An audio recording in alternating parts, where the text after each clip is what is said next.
Hey, it's Paige from Giggly Squad. You know I love a good wardrobe staple, and Banana Republic has really perfected it. I've always loved them for being that go-to brand where you can find something polished and versatile for any occasion. Personally, I'm obsessed with their timeless button-ups and cozy sweaters, and let's talk their leather jackets, truly next level. These are the kind of pieces that are designed to stick with you for years. This season, they're taking inspiration from their heritage and giving it a modern twist. Think ultra soft cashmere sweaters, iconic leather jackets straight from the archives, and suede lined with shearling that feels just as good as it looks. It's effortless layering for fall, whether you're in the city or off on an adventure, the kind of wardrobe staples you'll keep reaching for now and for years to come. Explore the fall edit from Banana Republic at bananarepublic.com. Hi, it's Sarah Gibson Tuttle, the founder of Olive and June. Can I tell you the one thing that always makes my day better? A fresh manicure. But here's the thing, who has the time or budget to go to the nail salon every week? That's why we created the Olive and June Gel Mani System. It gives you that same glossy, long-lasting mani you get at a salon for so much less. It comes with everything you need, a pro-level LED lamp, salon-grade tools, our damage-free gel polish that lasts up to 21 days. Just prep, paint, cure, and you're good to go. And the best part, it's so easy and super affordable. So skip that $80 salon appointment. Get that salon quality look at home on your schedule. Head to oliveandjune.com/DIYgel20 and use code DIYgel20 for 20% off your first gel mani system. That's oliveandjune.com/DIYgel20. Code DIYgel20 for 20% off your first gel mani system. The kettle's boiled, Vic. Great. Perfect timing. Just a dash of milk for me, please, mate. Here you go. Shall we get started then?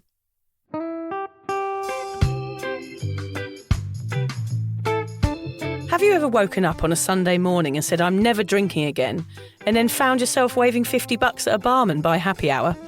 Are you wondering why everyone else can stop at 1 while you head to a dodgy after-party with a weird bloke called Disco Dave?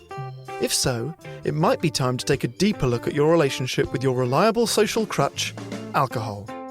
On each episode, we'll investigate our own dysfunctional dealings with booze and find out if it's possible to stop this deeply ingrained habit before things get too messy. Yep, we're going to open up a shame shed of humiliating drinking stories to help you understand why waking up from a booze coma each weekend with a kebab sticking out of your top pocket might actually be negatively impacting your health.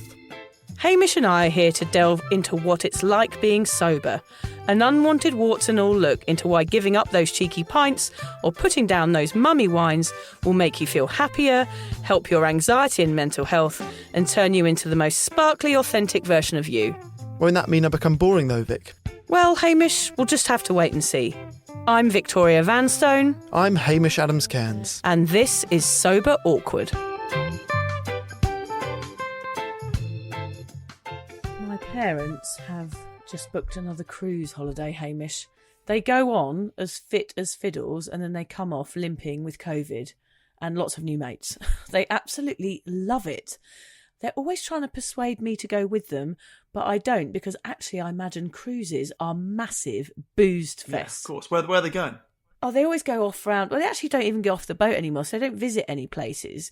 You're supposed to kind of get off in Fiji or get off in Vanuatu, which is kind of near where we live in Australia, or they go up the coast. But they don't actually get off the boat because they can't be bothered to go and look round waterfalls and things. They're over that. Wow. They just sit on the boat next to the pool. And they love it. They I don't absolutely understand. love it. Yeah, because they like getting dressed up, they like having drinks, like everything about it is their perfect thing because they can just relax during their day. They don't feel any pressure. It's like being in a hotel, like a big hotel for them. I can't imagine your parents are cruisers though, are they? Never. They certainly do not see themselves as the type of people that would cruise. They're more going to see churches, museums, walks in the countryside, followed by tea and scones. Like that's a holiday like for them. They're not exactly party animals like yours. Oh my God. They did meet our parents, didn't they? At our the live London show. gig. Yeah, they did. Yeah. They are so different. Mine are a bit older than yours, though. Mine are 83 and 87, but they still party like it's 1999, quite honestly. I do worry about them going off all the time. Like, they all just had 3 weeks in Bali, but they're living their life to the fullest.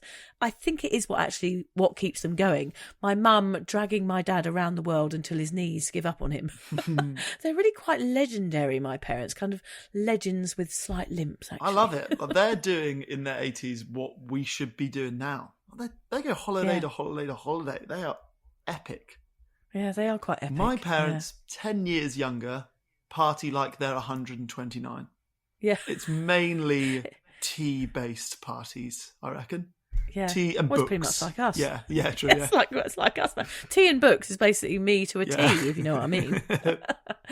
I guess the listeners can probably guess what we're diving into today, Yes. Hamish. Ahoy, awkward crew. Today we're talking about booze cruises. And no, not just the dodgy discount ferry to France where you come home with more cheap Chardonnay than clean underpants.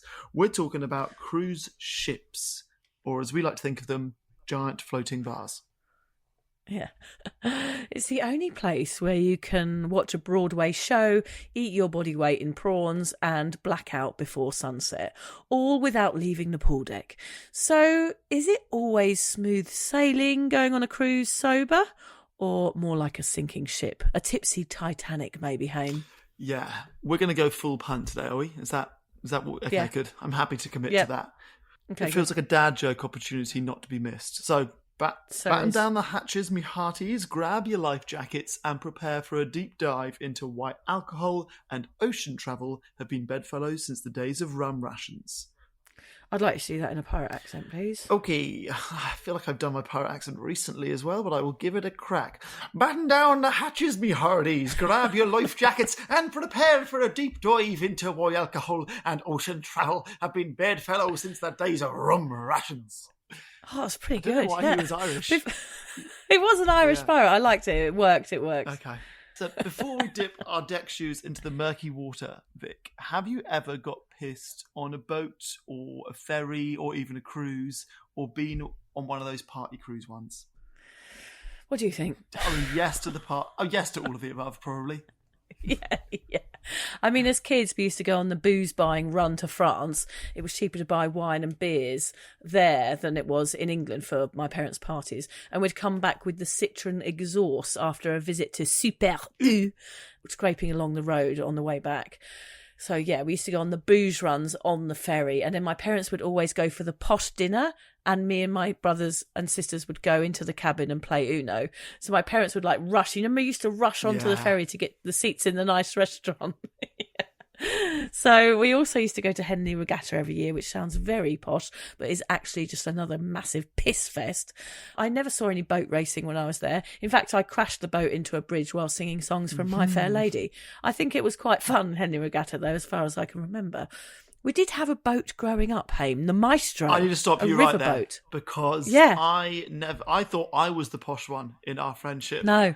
But Henley Regatta and we used to have a boat growing up. What the fuck? I've known you for years and you've never let me know that you are posh. You have a boat. You have a yacht. Had a boat. Middle class, I would say. Yeah, we had a boat called the Maestro that was moored at Molesford next to the preparatory school there. You would have known Molesford Prep, Hamish. You probably played croquet or something with them. You probably crossed path at the duck hunting. The heated away games of croquet there. Yeah, we had captain's hats and we used to chug along the Thames on hot summer days. My parents with cheap sparkling wine in one hand and a cheese straw in the other. And me and my brothers and sisters necking cheap 33 export beers we bought in France. You're now just emphasising the word cheap in this sentence to try and reel yourself back in from this perception of being a privileged child on a yacht. Your parents are drinking champagne. You and your siblings are eating caviar in the back. You're right.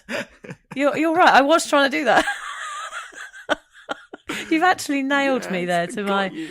my coffin. Yeah, you got me. I thought, well, I can't sound too posh because Hamish is the posh one. But yes, I did have a boat. We did drink champagne on it. And I did go to a private school near there during those days. Yeah, which I did leave. But I did go to a private school where I had to wear a straw boater hat. So I'm prepared to be the posh one and this your episode, packed Hamish. lunches was all caviar and lobsters, and everyone else was just cheese and biscuits.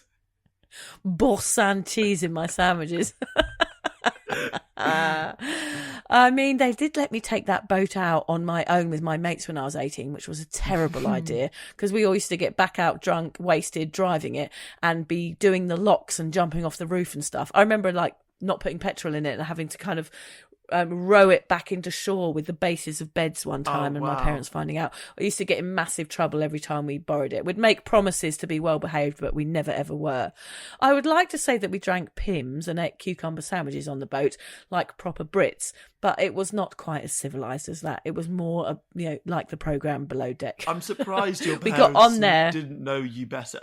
Or really any 18-year-old boy or girl. Like, oh yeah, we'll let them and their friends go out and like eat cucumber sandwiches. Like, obviously it's a piss up. Of course you're No, it was a racing massive it piss and, up. like, flipping it and getting yourself to... We'd be like smoking cigars on it and stuff, like ridiculous stuff, like smoking cigars and then jumping in the Thames, which is full of Weil's disease, which is what you get off rats. Yeah. We didn't care though. We thought it was funny at the time. But cruises actually don't appeal to me, Hamish. They never have. I knew it was a waste of time going on a cruise when I was younger because it was just a waste of money. I'd just be drunk the whole time. I'd never do any of the activities. I'd be hungover in the cabin feeling like shit. There was no need for me to spend money on a cruise back then. There was no need for water to be involved in my life in that time. Whether I was on it or drinking it, it didn't make any difference. I could do all of that at home.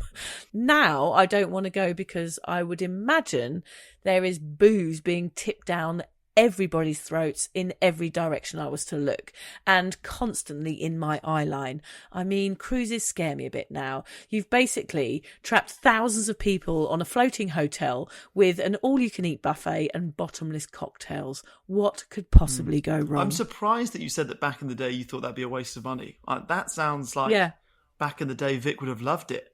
No, because I think I knew I couldn't control myself, Hamish, in those situations. I knew that I would have probably gone overboard. Oh, okay. It's genuine fear of life. In two ways. Yeah. Overboard with the drinking and overboard, actually, I would have fallen overboard because I would have said to my mates, "Oi, look, I'm doing Titanic. Whee!" And then I'd be gone, disappeared over the side. I imagine you had a lot of boat drinking sessions, Hame. You salty old sea dog. Go on, tell me about I hate it. to disappoint you. I have legendary levels of seasickness. So really all time on boats has been avoided as soon as I was a decision maker in my life. I did hold the school record for the most throw-ups on the Channel crossing, which is pretty good. I remember a kid ran up to my mum. She was like, 28. My mum's like, oh, has he scored loads of goals this year? Like, no, he threw up 28 times on the ferry. Okay, it's less of a proud parent moment for her. But I do have a few boozy boat situations that come to mind. We did have this wild day out in Santa Barbara. We did this road trip across America where... Oh, Santa Barbara! Oh, the road trip across... Santa Barbara with Barbara! Across the Americas! We both sounded really obviously posh. I'm not into American people, obviously not. But I spent a little bit of time there. I was just really trying to get out as fast as I could. But the funny thing was, two of us ended up in jail. It was one of those booze cruises that it was a boat that then it was a bus that then turns into a boat, and then you go out on the ocean. And it was like there was a DJ, there was drinks, and we were four of us traveling together. Two of us ended up in prison. So it did get out of hand that night. Right. And sounds pretty out of and hand. another situation that came to mind was Liz and I. We stayed at an Airbnb with a load of friends here in Australia, and we woke up really hungover one morning. It had like a lake outside with a rowboat, and Liz and I were like, "Let's go for a row," which is only something that someone drunk or with a hangover would suggest when you've never rowed anywhere in your life. And we got into it. We started rowing. I actually put a deck chair in the rowing boat because I thought that'd be funny. And I'm sitting on that, and I flip me and Liz off the boat.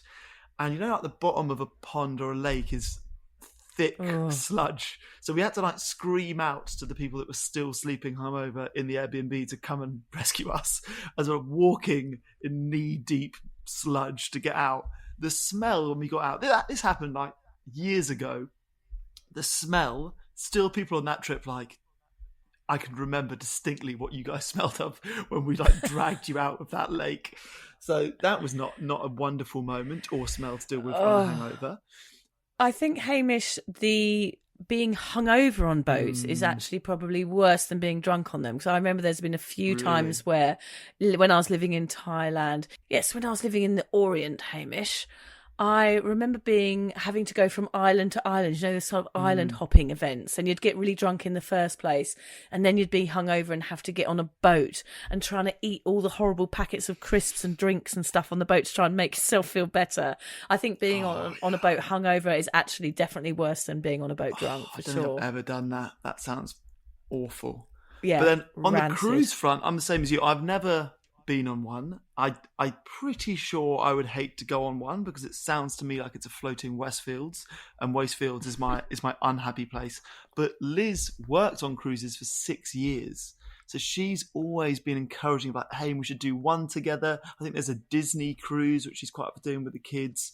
Her sister and her family spend every holiday like your parents on cruises, and they love it. And I'm so sure that I will hate it. But I'm like, do I have to do it once just to confirm that hatred? Yeah.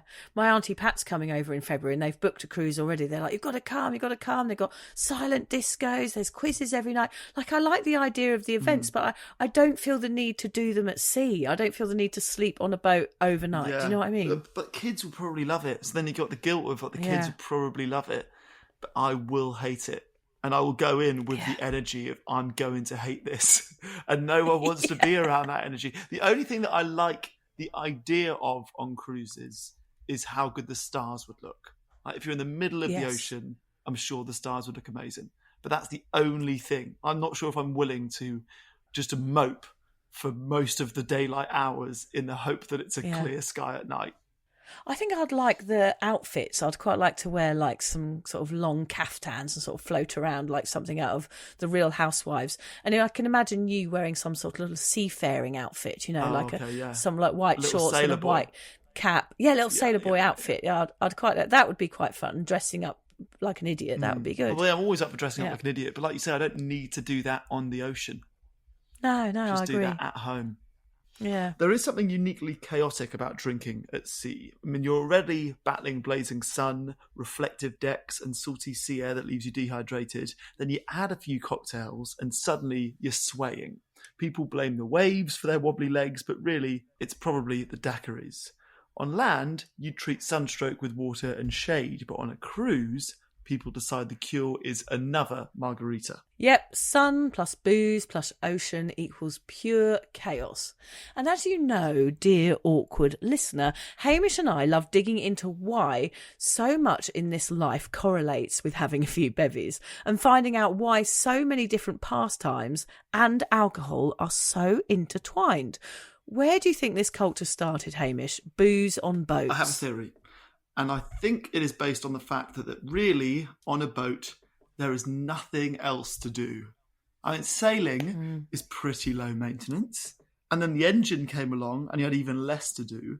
And then dropping an anchor somewhere beautiful really does lend itself to eating, drinking, sunbathing. Like, all of those activities are, I feel like I'm on holiday to a max, aren't they? Yeah. So I'm going to go with the history of drinking on boats is born out of boredom. If I'm wrong, please tell me it's got something to do with privates, Vic. Pirates or privates? I suppose. Either. Privates or pirates. Pirates. It's not to do with privates, but it is to do with pirates. That makes more sense. Sort of. Yeah. Yeah. The tradition of drinking alcohol on boats goes way back to the age of sail, when booze wasn't just for fun, but it was about survival. Fresh water stored in barrels would quickly go stagnant, full of algae, bacteria, and God knows what. So sailors turned to alcohol, beer, wine, and eventually spirits, because it lasted longer and killed off germs. Makes sense. The British Navy famously introduced the rum ration in the 17th century, giving sailors a daily tot of rum to keep morale up. Crazy. And possibly stop them from mutinying. Oh, wow. Sure. Mutinying. Having a mutiny when conditions were grim. Beer had been common before, but rum lasted longer in the tropics and packed more punch. Alcohol became woven into sea life, not just as a practical choice, but as part of the culture. Celebrations, rituals, even punishments often involved booze. Fast forward to today's cruise liners and the tradition has stuck. Though now it's less about survival and more about the all-inclusive drinks package. So in short, drinking at sea started because water was unsafe, then became a morale booster, and now it's a marketing gimmick. From life-saving to liver-wrecking in a few short centuries. For years, the toilets on ships have been filled with regurgitated tequila Jesus. shots. Yeah, as well as the old captain's log. Arr! That's the highlight of today for me, no matter what else we say in this episode. Do you know how long it came? I had to come up with a poo-related captain joke. The captain's log was Did you it, start with Captain's Log and then build an episode back from that? Yeah, pretty much. Yeah. Fuck it, cruises? Yeah, it'll do. It's Captain's Log. Captain's Log. Even the Titanic was stocked like a floating pub, carrying over 20,000 bottles of beer, 1,500 bottles of wine, and 850 bottles of spirit when it set sail in 1912. Sounds like my parents' garage. Listen here. Yeah. Drinking was woven into life on board. First-class passengers sipped champagne in the opulent dining rooms, while even those in third class had access to beer and wine. Even those in third class. Even those, God, I didn't even the people know that in existed. What, the commoners in third class even had access to beer? How dare they? You were in the first class passengers, sipping champagne in opulent dining rooms, weren't you, Hamish? It's difficult to talk about boats and not sound posh, isn't it? Even third class. Why did I have to say that line? I don't know, because I just thought it would make you sound even more posher than you already are. Yeah, and I was down there with no teeth and my haggedy old dress going, give me some of that beer and wine. I was just sipping on the flannels that they used to clear up the bars, and I was lucky to get that much. Yeah. Drinking from the dreg track. Thank you for calling the Bombas Comfort Line. Bombas make socks, slippers, tees, and underwear made with the highest quality materials. Press 1 for comfort, 2 for style, 3 for donation. You chose style. Bombas has styles for whatever you enjoy. You can run in Bombas, lounge in Bombas, dress them up, dress them down, but always give back in Bombas. Because with every item purchased, another is donated. Bombas, comfort worth calling for. Go to bombas.com/audio and use code AUDIO for 20% off your first purchase. That's BOMBAS.com and use code AUDIO. This episode is brought to you by Progressive Insurance. Do you ever think about switching insurance companies to see if you could save some cash? Progressive makes it easy to see if you could save when you bundle your home and auto policies. Try it at Progressive.com. Progressive Casualty Insurance Company and Affiliates. Potential savings will vary. Not available in all states. Survivors recalled that on the night of the sinking, bars stayed open and many passengers kept drinking right up until the end. Some claimed alcohol gave them courage, while others were too drunk to reach lifeboats. The Titanic may have been unsinkable, but it was certainly not sober. So, apart from the ship actually sinking, what are the dangers of booze at sea? What do you reckon? Okay, well, I mean, there's millions, isn't there? People falling overboard. I would say passing out in the sun, which I've certainly done. Alcohol poisoning from trying to fulfill the drinks package and get your money's worth. Or catching chlamydia off the entertainment rep. Oh, yes, yeah. A mixture of all of those, I think. But on a ship, it's more likely to be a case of crabs, probably, than chlamydia, Hamish. Anyway, between 2009 and 2019, cruise lines reported an average of 19 man overboard incidents per year, which is much higher than I thought it would be. And alarmingly, about 80% of those ended in fatalities. Of those overboard cases, around 60% involved alcohol, showing just how often intoxication plays a role in these deadly mishaps. Yeah, when Liz was working on cruises, this happened all the time. I mean, God, scary. people go overboard. I'm even surprised it's as low as 80% of those ending in fatalities. Like, those cruises are huge. It's like falling off a building, and then you get caught up in the old engine. How's that? How's that for an image? That's nice for the listeners to imagine. Yeah, having your walk on the beach on a Sunday morning, listening to us. Yes, let's just imagine that for a moment, shall we? Careful on. Next time you swallow a mouthful of seawater. There might be a finger in it. Yes. But it's not just falling overboard. The combination of alcohol, hot sun, and slippery moving decks results in a high number of slips, trips, and falls, especially when passengers are already unsteady. The motion of the ship exaggerates every misstep, and while medical facilities are on board, they're not always at hand in emergencies. Isn't that amazing, given that my assumption, as someone who's never been on a cruise, is that the average age is somewhere in the region of your parents? And yet, the drinking is through the roof, and it's a moving floor. I'm surprised more people don't just break hips and knees at that age, isn't it? I'm surprised they don't happen all the time. Well, people often die. Yeah. People often die on cruises because of their age. There's a lot of aging people who go on cruises. In fact, some people do it instead of going, into aged care facilities because it can be cheaper just to be on a holiday all the time. I know people that live in Florida do that from Miami. They just spend a lot of time on cruises. Well, how's this? So all of these cruises, particularly the ones that go to the Antarctic, where Liz used to do it, have got morgues. And on the Antarctic one, because there's lots of sea days back to back, the morgue filled up and they had to start putting humans in the fridges and freezers. Oh, Isn't that miserable? Well, I know that when my parents go away, they say that suddenly there's a thing over the tannoy saying that they've got to stop at a certain port, and my parents see them carrying off a coffin because somebody on the ship. I mean, there's 4,000 people on there. So it's pretty likely that, if they're in their 80s, that somebody might pass away, unfortunately, and they have to stop at ports that are not on the itinerary to deliver the bodies off the ship for certain reasons. I'm not sure why, but it does happen all the time, And I guess a lot of that could be people falling down the stairs from drinking too much, from fulfilling these bloody drinks things that they have when they buy their tickets. Yes, and to make matters more complex, many cruise companies aggressively promote unlimited drinks packages.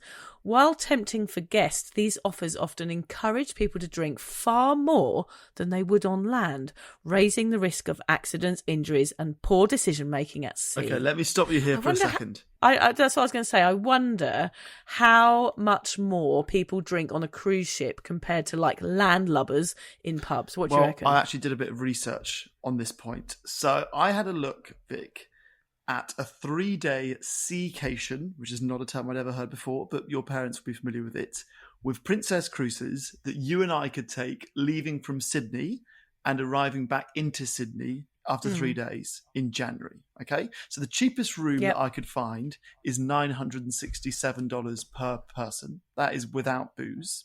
So the plus beverage deal, that's when the drinks are limited to $15 each. That's the most expensive drink you can get.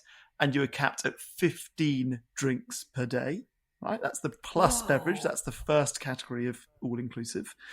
So that would be $1,204 per person for the ticket. And then the unlimited beverage package. So that's the drinks are up to $20 each. And that one's got no daily limit. You can just go for it, unlimited. That's $1,354 per person. So it's not that much more than the other one then. So they incentivize it. So 960 no booze, 1,200 15 drinks a day, 1,300 unlimited drinks. They've made it like that on purpose, right? Because usually anything else, like a bottomless brunch, is like fairly cheap for the food, fairly expensive if it's including all the free booze. And on cruises, I think they've purposefully done it the other way around. Going, it's only another $100 for me to drink till my heart's content every single day for 3 days. Drink myself to death. Yeah. I mean, isn't it funny? Because you can feel the pressure in that booking already, can't you? I feel that in my bones. Like, I've got the drinks package. I've got the full package where I can drink as much as I like every day. You would want to do it, wouldn't you? You'd be like, right, I'm going to the bar. I'm going to the bar. I'm going to the bar at 10 o'clock. It's not normal. It's not something I'll do at home, but I've got the drinks package. All of my drinks are free for the day, so I'm going to drink it. How dangerous is that? I wonder if they have a lot of alcohol poisonings on cruise ships. We'll have to find out. Yeah, I know my parents, even though they do like a drink, they often can't keep up with their mates. They're kind of more seafaring, boozy cruise mates. They do give it a good crack, but I always remember them coming back going, I couldn't keep up with them. They were at the bar at 10 o'clock in the morning. My parents like a drink, but they never really have a drink before, 6 p.m. And everyone else is drinking all day. And I know I couldn't have done that as a drinker. I was a binge drinker that would drink in the evenings. If I started in the morning, I was written off by lunchtime. So imagine this all mixed up with the boat moving around, making you probably feel a bit sick anyway, and the pressure to drink and everybody there and the sun's out. Like, it is a kind of amalgamation of everything that could go wrong for me anyway, for a binge drinker. That is asking for trouble. Absolutely. We had a few couple members message us about this as well. Megan said, I'm about to go on a 7-night cruise and I admit I'm a bit nervous about it. And she's been sober for a while.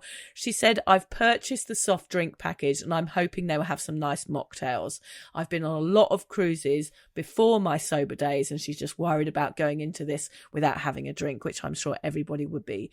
Jack said sober cruising is the best. Oh, yay, some good news. Early mornings, sunrises, the spa, the gym, yoga classes, lots of things to keep you busy and entertained, or just chilling by the pool with a book and actually remembering what you read. Yeah, so good. So apart from the drink packages, why do people drink more on cruises? Okay, I've got a few answers to this. But before I give you my suggestions, I'm going to tell you just how much more people drink on cruises. So a survey of British cruises revealed that 44% of people reported consuming 5 to 8 alcoholic drinks per day on cruises, and a further 13% admitted to drinking 8 or more per day on board. More than 3/4, 76% of respondents agreed they drank more on cruises than on land-based holidays. I'm actually kind of surprised. I would think those numbers would be bigger. Like eight drinks a day, that's not a huge amount of drinks when you've got an all-inclusive deal and you're up from 9 a.m. to midnight with shows and activities. So I don't agree with that either. I would say that if you're on it and you start in the morning, you're going to be having a drink, every hour? At least every half an hour, probably. That's more like 20 drinks in a day, isn't it? Maybe it's not people in their 20s and 30s with that mindset, though, to be fair. Yeah, anyway, I'll tell you why I think people drink more on cruises. So I think, like I mentioned earlier, it's that holiday mindset. I'm on a cruise, I'm on a boat, it's sunny, I'm by the pool. I've also paid for the drinks package, so I want to get my money's worth.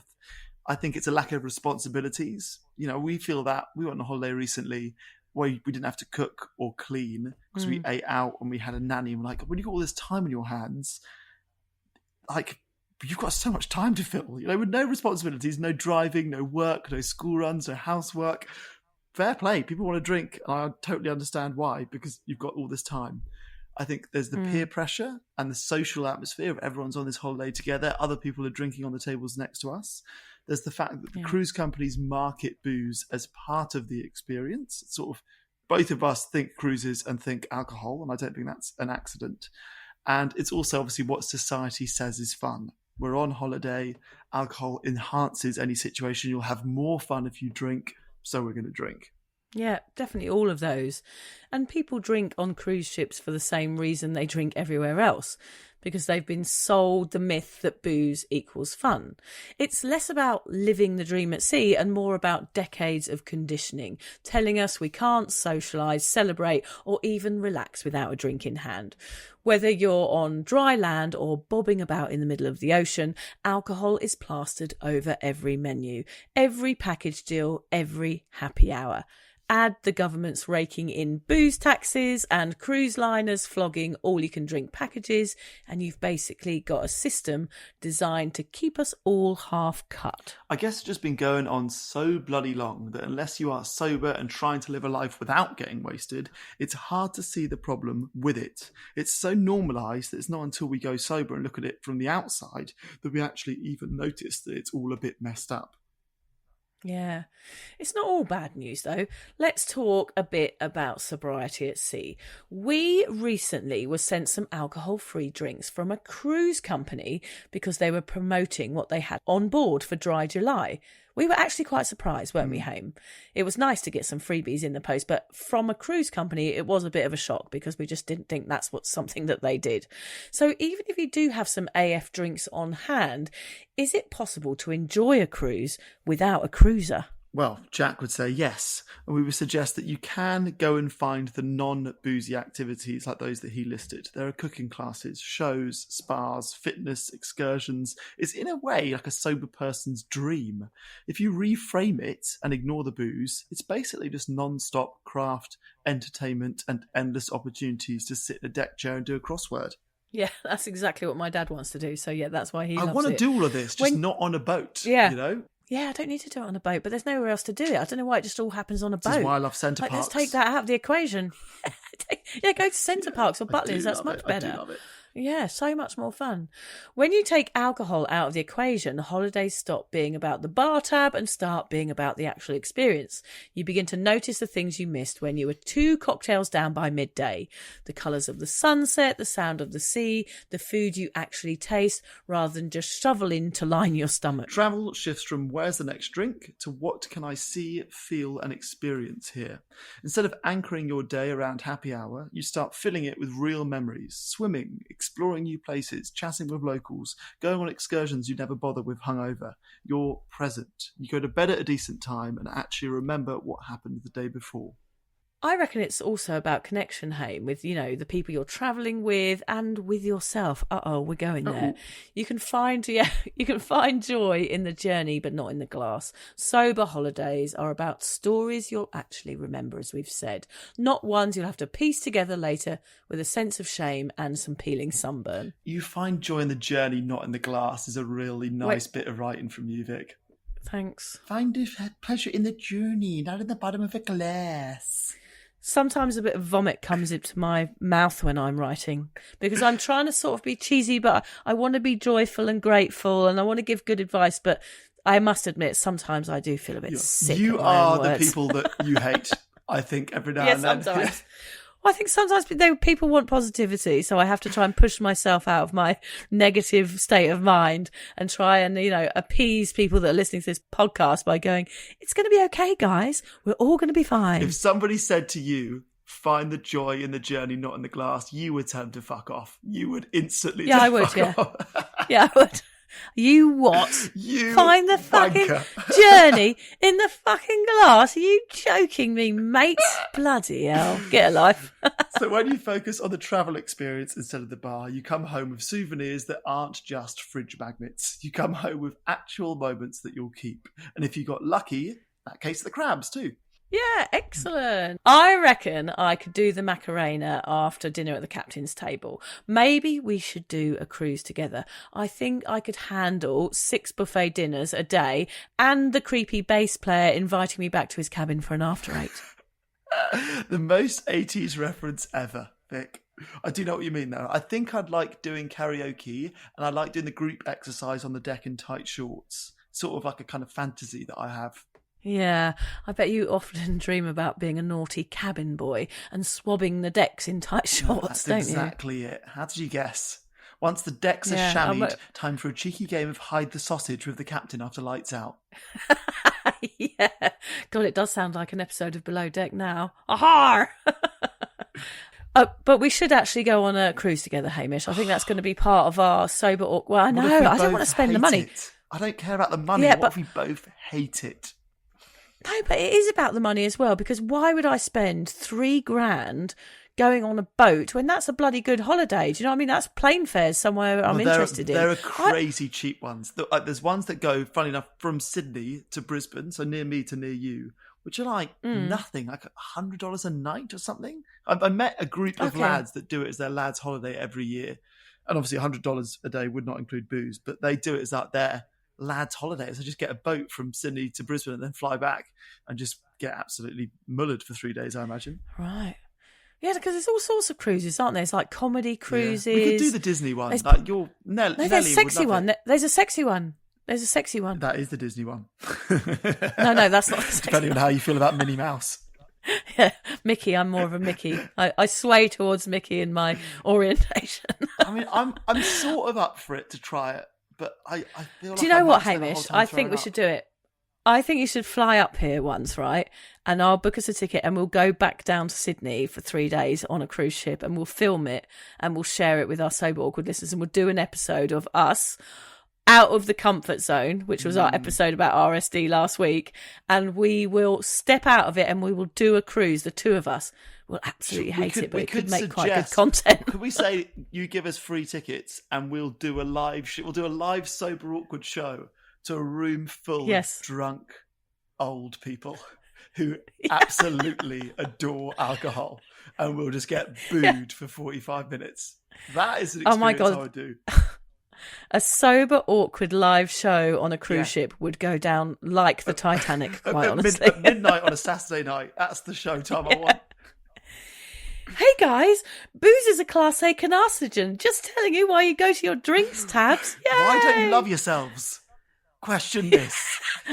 Yeah. What the fuck is wrong with you? And get really aggressive, like kind of belligerent towards the end, trying to share our message. Yeah. Hand out free t-shirts and take some photos. Yeah, perfect. All right, yes, Hamish, well, I'm booking us tickets, so hopefully we're going to do this. I'm up for it. All right, I'm in. Okay, good. Enjoy your cruising. We've got to say something cruisy at the end here, Hamish. What would you say?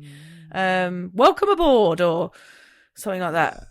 I'm flying, come on. Jack. I'm flying. Okay, that'll do. Thanks for listening, I think. If you're questioning your relationship with booze, you're struggling to moderate, or your hangovers are causing anxiety, it might be time to reach out for some support. Yeah, just talk to a mate about how you're feeling, contact a local doctor, find an AA or sobriety group. Vic's got one. Yeah, just head to www.cuppa.community. Remember, if you're questioning yourself, it might be time to seek support. Even though this journey can be awkward, it is definitely worth it. And if you've enjoyed the Sober Awkward podcast, don't forget to review it, rate it, and share it with your mates. Do they have to share it with their mates? Yeah, of course they do. I'm not doing this for nothing, Hamish. Bloody hell. How do they share it? I don't know, just write it on the document.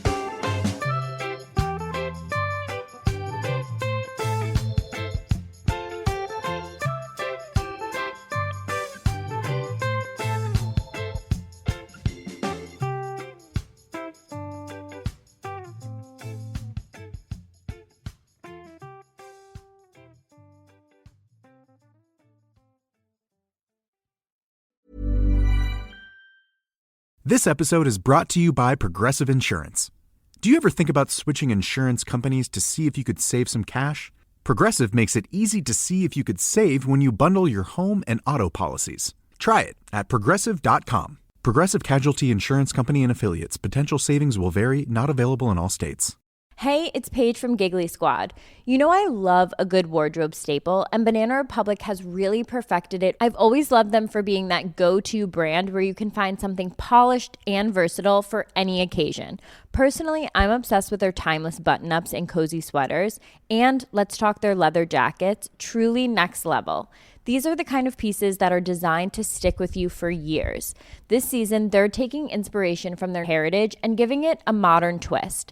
Think ultra soft cashmere sweaters, iconic leather jackets straight from the archives, and suede lined with shearling that feels just as good as it looks. It's effortless layering for fall, whether you're in the city or off on an adventure, the kind of wardrobe staples you'll keep reaching for now and for years to come. Explore the fall edit from Banana Republic at bananarepublic.com. Hey friends, it's Nikayla from the podcast Side Hustle Pro. I'm always looking for ways to keep my kids entertained without screens, and the Yoto Mini has been a total lifesaver. My kids are obsessed. Yoto is a screen-free audio player where kids just pop in a card and listen. Hours of stories, music, podcasts, and more, and no screens or ads. With hundreds of options for ages 0 to 12, it's the perfect gift they'll go back to again and again. Check it out at yotoplay.com. YOTOPLAY.com.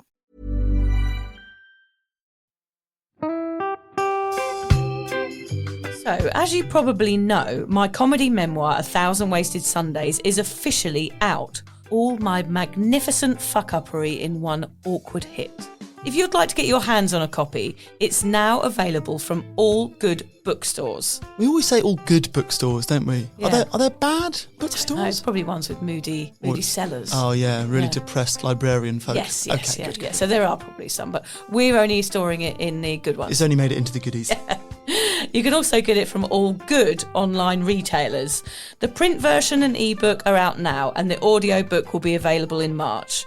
I've been writing my memoir for 5 years. It will make you laugh, cry and cringe, and hopefully inspire a few people to reconsider their relationship with booze.